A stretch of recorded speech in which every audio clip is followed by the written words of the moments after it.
So this is from the Spread Hunter primer, and we're starting at the very beginning. What is an option? Basically, an option is a derivative, which is something that's based on another source. The Latin is derivare, and what it means is that it is dependent on the value of the underlying. So in this case, it's dependent on the value of the underlying stock. And why do we trade derivatives or options? Because they are, well, the downside is that they are time limited.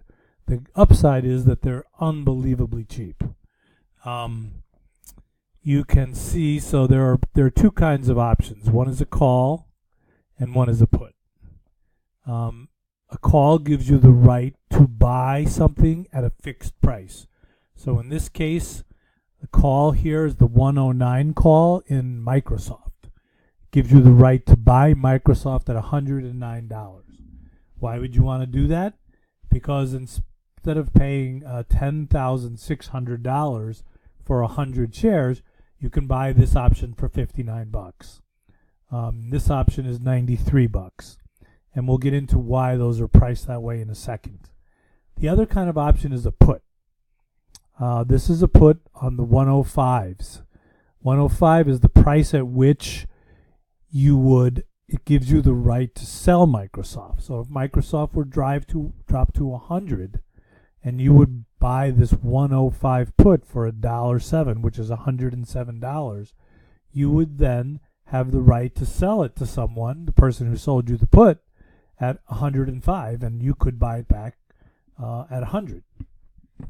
So these are derivative options, and for traders, you know this, but I thought it's worth reviewing, and I'm going to give you a little bit more about the pricing of these options.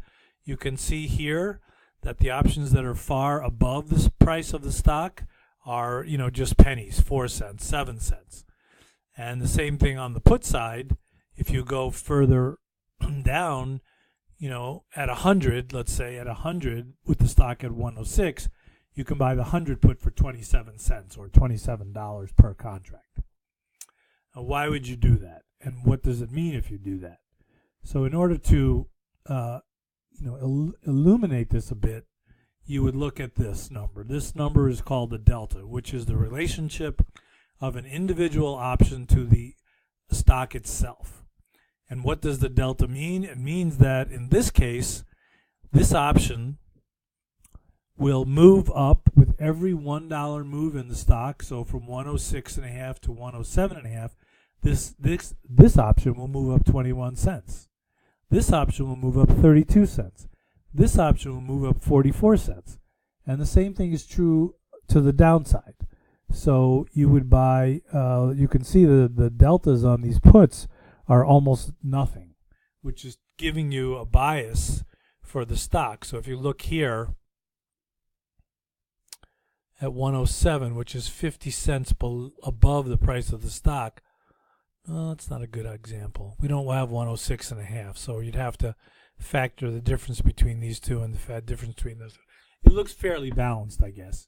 But on the put side, you would pay 44 cents for this option, $44, and it's telling you that for every $1 the stock moves down, you're only going to make $6 or 6 cents or $6. So this option will go for every $1. It will go from 44, and then it'll go up to 58, then it will go to 79 every $1. And that's what you get with options. You get to exert enormous leverage on the call side here, on the put side here.